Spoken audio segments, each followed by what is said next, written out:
We are testing the serratus anterior. Now, what is the serratus anterior responsible for? So what happens if somebody has a weak serratus anterior? What could you say? Do you mind taking off? Winging. So this test is specific when testing. So a 3, a 4, and a 5 for this are very straightforward. You're going to lift your arm up. Now I would be kind of here, but for testing purposes, I'm kind of coming here. You can bring your arm back down. So we're here. We're about 130 degrees of flexion. Does that look like 130 degrees of flexion, everyone? Yeah. So I'm going to kind of hold here at the scapula. Ideally, again, I would be here. Hold this. Don't let me move you. Good. And relax. So we're strong. I kind of held the scapula in place, kind of the inferior border, kind of in the, what's this word called? Like the nook of my thumb and my index finger, my web space, I guess. That's the word. No, sometimes here.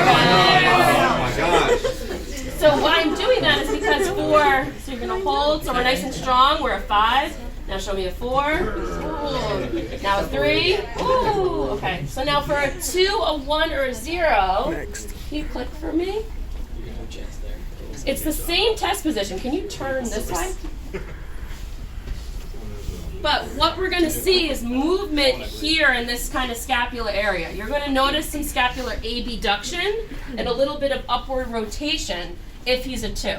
So this one's kind of hard to act.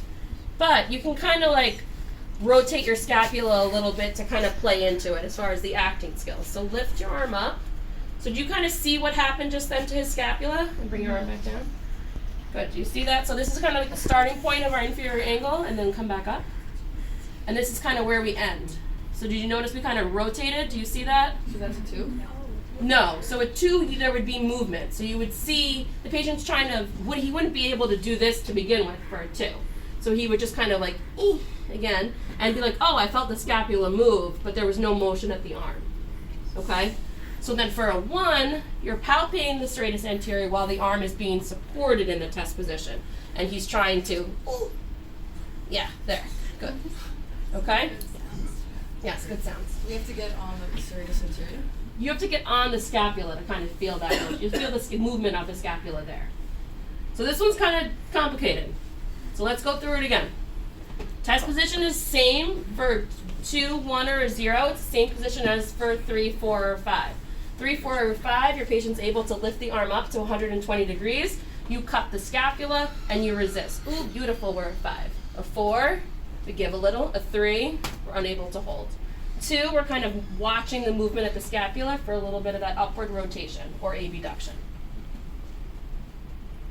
Question. How are you isolating the serratus when, the biceps and the anterior deltoid and the pec fibers also do shoulder Because you're flexion? monitoring the movement at the scapula. So you want to feel something, or you don't want to feel You don't want to feel something. You don't want any winging, any tipping, anything like that. Any abduction or upward rotation. So wait, if the scapula is moving, that's saying the serratus is weak? Well, what happens when a serratus is weak? What would you say? Tipping and winging. Yeah, I'm confused. You want it to come forward. You don't want that forward movement. The action of the serratus is to stabilize the scapula against the thoracic wall so that there is no movement. Isn't it also working laterally? Laterally or abduction, the same kind of thing. Right, so it should go down. But you don't want to see, lift your arm up. You don't want to see it tip or wing when they're trying to stabilize for a 2. Like you want the muscle to turn on a little bit, so that's why you're seeing that happen. Does that make sense? So seeing it go to the side, that's not an issue. The rotation is not an issue.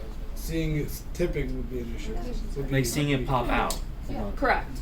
Okay. That's different. But this is the hard one to see because I don't think any of us are going to be a 2 in this situation. So I'm telling you what you would see would be that like rotation and upward movement and also some tipping with winging.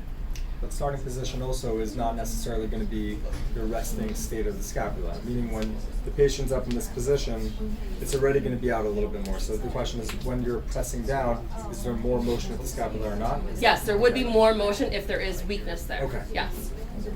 Okay, so practice scapular abduction, upward rotation. So